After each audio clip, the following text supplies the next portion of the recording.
si je regarde l'évolution de ma carrière, je suis passé de l'agriculture intégrée avec le labour à l'agriculture de conservation des sols, le semi-direct, et maintenant je suis dans l'agriculture biologique de conservation. C'est l'élément qu'on va vous présenter en termes de transition vers des systèmes qui permettent de conserver le sol. Moi, je viens avec quelques exemples de la pratique. En fait, agriculture de conservation versus agriculture bio de conservation. Und dieses Video gibt es auch auf Deutsch.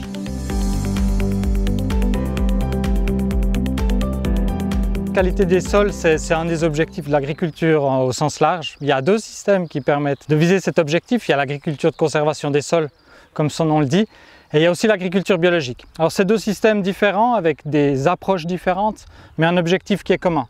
Ce qui est intéressant pour le monde de la recherche, c'est de voir quelles sont les différences, quelles sont les ressemblances et dans quelle perspective on peut se placer pour que ces deux systèmes évoluent chacune par rapport à leurs objectifs spécifiques, mais par rapport à la qualité du sol dans une même direction. Dans le cadre du programme de recherche PNR 68 Ressources Sol, où on a, suite à différents programmes liés au système de culture, conservation des sols, agriculture biologique, on s'est dit on va mettre tout ça ensemble, on va réunir un réseau de paysannes et paysans qui travaillent dans le système agriculture conservation, agriculture biologique, puis on va prendre des conventionnels qui sont des bons et des bonnes paysannes et paysans pour vraiment avoir trois systèmes de référence qui tiennent la route. Puis on les a comparés et ce qui nous a intéressé d'abord, c'est de voir quelles sont les spécificités des systèmes.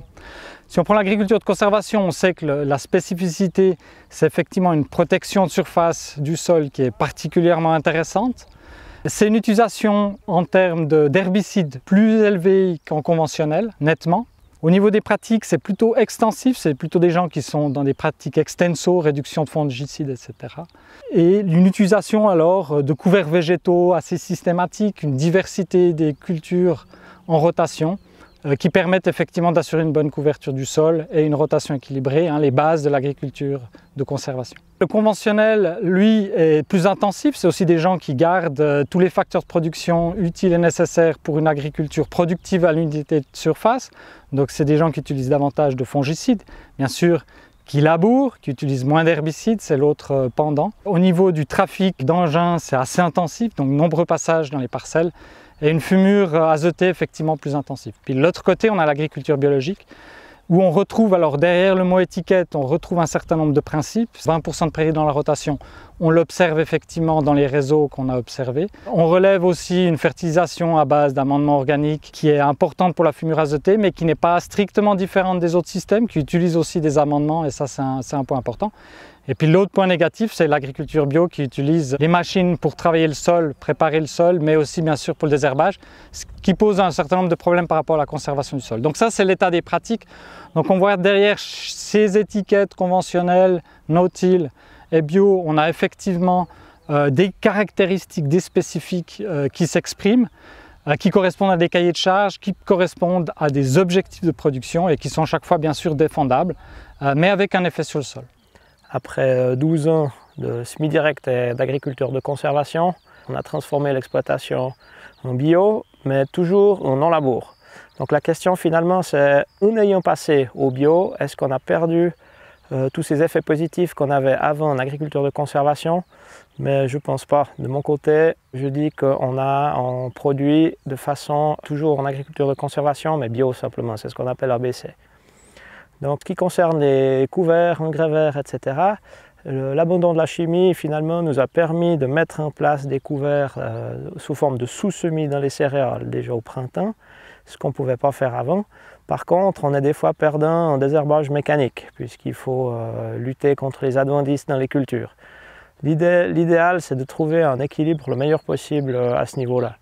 La deuxième chose, c'est en bio, on n'utilise plus de pesticides et ça, c'est un effet extrêmement positif qui est difficilement calculable mais qui est observable sur nos sols.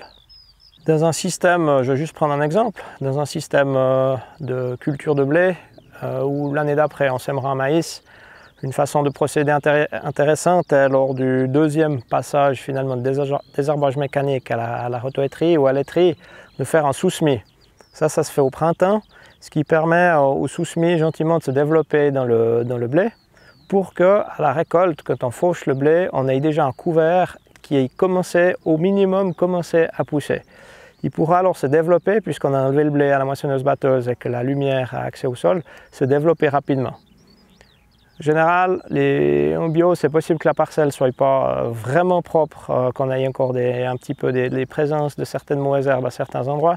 Donc ce qu'on pourra faire à ce niveau-là, c'est un broyage de nettoyage, à peu près à 15 cm de haut, pour enlever ce reste de mauvaises herbes sèches qui sont en surface, ainsi que les chaumes qu'on a laissés, et permettre au trèfle ou à une autre espèce semée de se développer tout le long de l'été, en automne, en hiver, jusqu'au printemps suivant, où on mettra en place un maïs.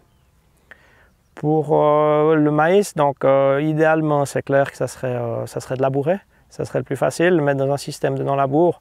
On va commencer par le broyer ou couper au rouleau faca la culture présente, donc le trèfle, à peu près 3-4 semaines avant le semis, pour qu'on puisse préparer au scalper, éventuellement à la herse rotative superficielle, le terrain pour la mise en place du maïs. Il est clair que pour le maïs, dans un système comme ça, il faut prévoir un désherbage qui se fait souvent mécaniquement à l'aide d'une sarcleuse. Donc les résidus végétaux qui traînent en surface doivent vraiment avoir été broyés ou doivent être courts pour pas que ça bourre la machine. Donc on a toujours en général des bonnes idées de couvert, mais il faut toujours penser à la culture suivante et à son désherbage lorsqu'on met les choses en place. Le point suivant, ça a été avec les outils de la recherche pour montrer quelles sont les différences au niveau de la qualité du sol dans ces systèmes. L'agriculture de conservation du sol joue sur le carbone dans le sol et en particulier sur une accumulation en surface du sol. Donc l'agriculture de conservation permet d'accumuler une couche de carbone en surface à travers des débris végétaux qui ensuite vont être incorporés dans les premiers centimètres du sol. Et ça se trouve au niveau du stock de carbone en agriculture de conservation, un stock supérieur à l'agriculture conventionnelle qui laboure, puisqu'on a cette concentration de matière organique. Les pratiques en conventionnel sont claires du labour, donc on a une dilution de ce carbone sur l'ensemble du profil, un stock dans l'ensemble du profil qui ressemble à celui du semis direct, mais de nouveau le semis direct permet cette concentration de carbone en surface et une protection. C'est un manteau de résidus et ensuite de ça c'est une structure du sol particulièrement riche en matière organique dans les agrégats qui permettent vraiment d'assurer une protection du sol. Et le troisième point, c'est qu'est-ce que propose l'agriculture biologique dans ce contexte. Alors on était étonné, l'agriculture biologique a une concentration en matière organique du sol en surface relativement élevée et un stock donc tout à fait analogue au système semi-direct. À une différence près, c'est que le semi-direct a cette concentration de matière organique qui n'entre pas dans les analyses de sol. Les analyses de sol, c'est vraiment le sol qui est analysé et sur les 1 à 2 cm jusqu'à 5 cm de profondeur. Il n'y a effectivement pas de différence entre le bio et le semi-direct, mais en bio, il manque ce matelas de matière organique qui nous permet d'avoir cette protection contre l'érosion, etc. En sous-sol, de nouveau, quelque chose de relativement similaire, bien qu'en agriculture biologique, l'intérêt c'est qu'avec moins d'azote, on a un système racinaire plus profond et il nous semble qu'effectivement, dans le sous-sol, en agriculture bio, on a davantage de carbone que dans les autres systèmes. Ça ne change rien au niveau du stock global, mais c'est une contribution intéressante à la fertilité, à la qualité du sol en profondeur. Donc dans ces trois systèmes, on a quand même quelque chose de différent au niveau de la matière organique, qui s'exprime aussi au niveau des agrégats. Donc ces agrégats, c'est la finesse du sol qui est très liée à la teneur en matière organique et qui est favorable dans les systèmes no-till et agriculture bio. Alors la question c'est pourquoi finalement on ne s'attendait pas à ce type de résultat dans l'agriculture biologique.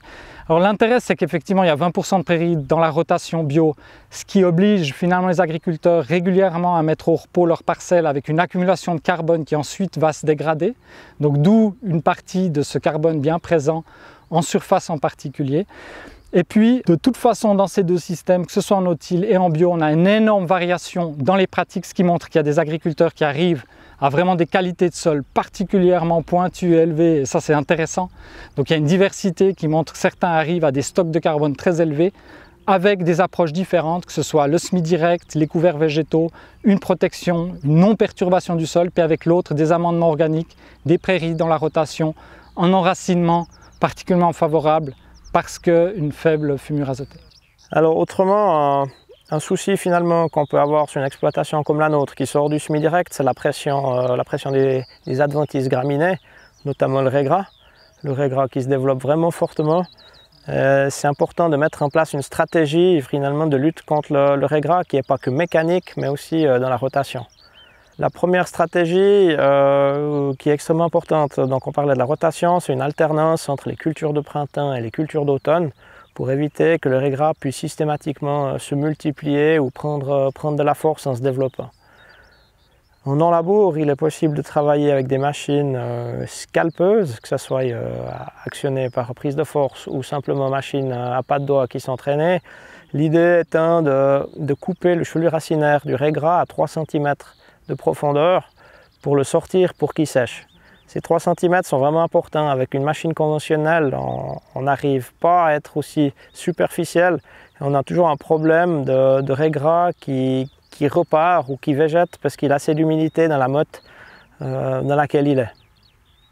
Notre objectif, c'est quand même revenir de façon très proche, le plus proche possible du semi-direct, puis c'est un système qu'on connaît sur notre exploitation.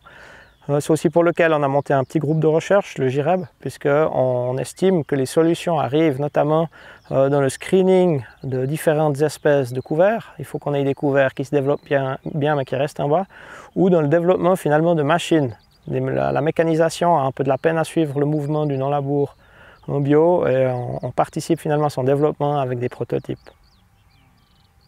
Un autre élément qui nous a surpris, c'est le dernier point, c'est l'activité biologique du sol. On s'attendait à ce qu'en semi-direct, on ait une activité biologique du sol nettement supérieure aux autres systèmes.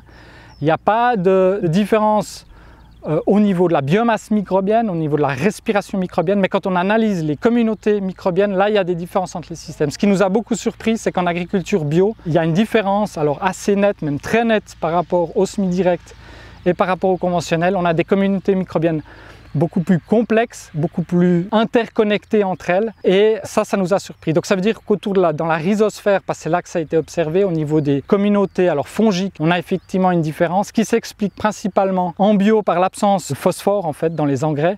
Il y a assez de phosphore dans la solution, dans le sol, dans la solution du sol pour que les plantes aillent chercher directement ce phosphore, plutôt qu'elles entrent en symbiose avec les champignons, qu'elles doivent rétrocéder une partie d'hydrate de carbone, donc dans cet échange de symbiotique. Donc ça coûte à la plante, ça coûte aux mycorhizes. Quand il y a du phosphore dans le sol, finalement, cette symbiose n'est pas strictement nécessaire. C'est une des manières de l'expliquer. Bien sûr, il y a aussi probablement l'effet des produits de traitement. De façon stricte, dans le dispositif mis en place, ça n'était pas possible de le démontrer, mais on sait l'influence des produits de traitement sur la vie du sol, on la connaît, et surtout l'accumulation de ces substances sur le long terme. Dans ce même réseau, il y a des analyses qui ont été faites qui montrent que les substances restent dans le sol 5, 10, 20 ans, quel que soit le système de culture, à partir du moment où ils ont été appliqués. Donc actuellement, si on me pose la question, le vrai défi entre l'agriculture de conservation et l'agriculture bio de conservation, c'est principalement le désherbage, puisqu'en bio c'est du désherbage mécanique, et les machines, finalement la technique qu'on a pour désherber actuellement, elle ne permet pas de travailler avec beaucoup de résidus à la surface, puisque les machines bourrent. Donc là, il y a encore un travail à faire sur le développement du végétal, que ce soit les engrais verts ou autres, avec justement de la recherche au niveau variétal pour affiner encore le système en bio. Donc ce que je pourrais conseiller à mes collègues bio qui cherchent à produire en non-labour, qui se dirigent vers le semi-direct, c'est vraiment de continuer à essayer, chercher, et notamment de participer au développement de machines. Il faut toujours qu'on ait un peu des bricoleurs pour que ça lance des nouvelles idées dans la production de machines, dans le développement. C'est clair que l'objectif de l'ABC, l'agriculture bio de conservation, c'est de s'éloigner au maximum du travail du sol. Donc même si on peut remplacer un scalpage par une culture, par un engrais vert qui peut le remplacer un reste en bas et en concurrençant la mauvaise herbe, ça serait idéal. Aussi notamment au niveau des coûts de production, parce que les machines, les pièces d'usure sont vraiment chères. Alors je pense que le bio et l'agriculture de conservation, on est dans la même ligne, simplement on remplace des produits chimiques, des pesticides, par un travail très superficiel du sol.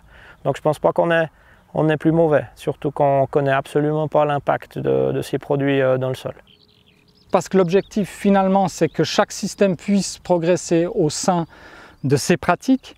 c'est qu'est-ce qu'on vise en termes d'agriculture biologique de conservation? C'est de garder cette notion d'entretien de la matière organique, d'amendement sous forme d'engrais de ferme, de compost quand ils sont importés, mais surtout de couverts végétaux, parce que ça c'est fait sur le système. Les légumineuses et la diversité des cultures, ça c'est deux éléments aussi qui font partie autant de l'agriculture de conservation que de l'agriculture biologique.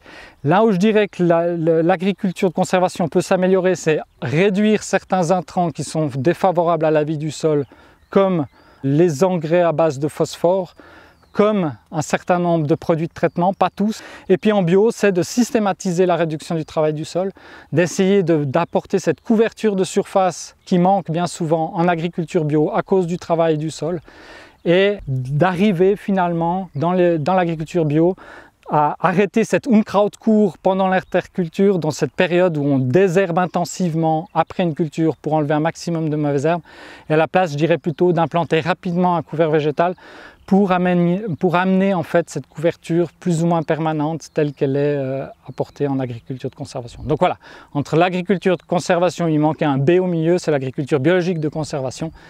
C'est oser se comparer, de regarder les points positifs d'un côté ou de l'autre pour travailler ensemble. Voilà.